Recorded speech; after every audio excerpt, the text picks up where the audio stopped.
সবাইকে ঈদের শুভেচ্ছা জানাচ্ছি। ঈদ মোবারক। আপনারা জানেন যে আমাদের 186 জন প্রবাসী যারা মূলত ইরান ইসরায়েল যুদ্ধের সংকটের কারণে যাদেরও একটা সংকটাপন্ন পরিস্থিতি তৈরি হয়েছিল, মাননীয় প্রধানমন্ত্রীর নির্দেশে পররাষ্ট্র মন্ত্রণালয় এবং প্রবাসী কল্যাণ ও বৈদেশিক কর্মসংস্থান মন্ত্রণালয়ের যৌথ প্রচেষ্টায় এবং IOM এর সহযোগিতায় আজকে আমাদের 186 জন বাংলাদেশি তারা নিরাপদে বাংলাদেশে আজকে পৌঁছাতে পেরেছে। এজন্য আমরা আল্লাহর কাছে শুকরিয়া আদায় করছি।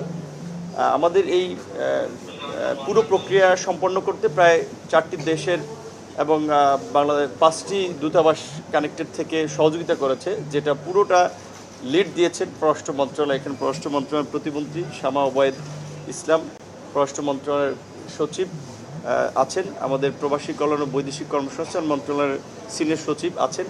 তো এখান থেকে যে 3 জন প্রতিমন্ত্রী এবং 2 জন সিনিয়র সেক্রেটারি এখানে উপস্থিত, এটা সরকারের জনগণের প্রতি যে দায়বদ্ধতা সেটার একটা বহিঃপ্রকাশ। জনগণের প্রতি দায়বদ্ধতা আছে বিধায় কিন্তু মধ্যরাতে আমরা এখানে আছি। চাইলে একজন স্টাফ, একজন কর্মকর্তা, joint secretary, additional secretary, even সচিবরা নাও থাকতে পারেন, একজন এসে জাস্ট রিসিভ করতো। বাট আমরা এখানে প্রধানমন্ত্রী একদিকে পররাষ্ট্র মন্ত্রণালয়কে বলেছেন, আবার আমাদেরকেও কিন্তু বলেছেন, যেখানে আমরা শুরু থেকে শামা আপা, আজকে হুমায়ুন ভাই এসেছেন, যে সরকারের যে জনগণের প্রতি একটা দায় এবং দরদ রয়েছে সেটাই কিন্তু আমরা তার প্রতিচ্ছবি দেখতে পাচ্ছি।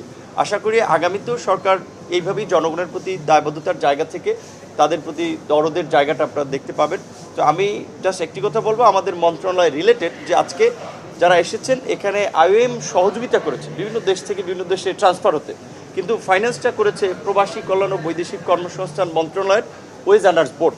তো এই টাকাটা আমাদের প্রবাসীদেরই দেওয়া, যখন তারা দেশের বাইরে যায় একটা ছোট ফি তারা কল্যাণের জন্য দিয়ে যায়, যেটাই কিন্তু আমরা তাদের কল্যাণ পুনর্বাসন বিভিন্ন ক্ষেত্রে ব্যয় করে থাকি। তো আমরা দেখতে পাই যে BMET রেজিস্ট্রেশন করে এই ফিটা, কল্যাণ ফিটা দিয়ে যায় খুব কম সংখ্যক প্রবাসী। তারা যদি সবাই দিয়ে যায় তখন তারা দেয় আপনার 3 থেকে 3,500 টাকা, কিন্তু আমরা একজনের পেছনে 20 থেকে 50 লাখ টাকা পর্যন্ত খরচ করতে পারি। তো কাজে আমাদের অনুরোধ থাকবে, যারা দেশের বাইরে যাবেন অবশ্যই BMET রেজিস্ট্রেশন করে বৈধ পথে যাবেন। সবাই ভালো থাকবেন। আসসালামু আলাইকুম।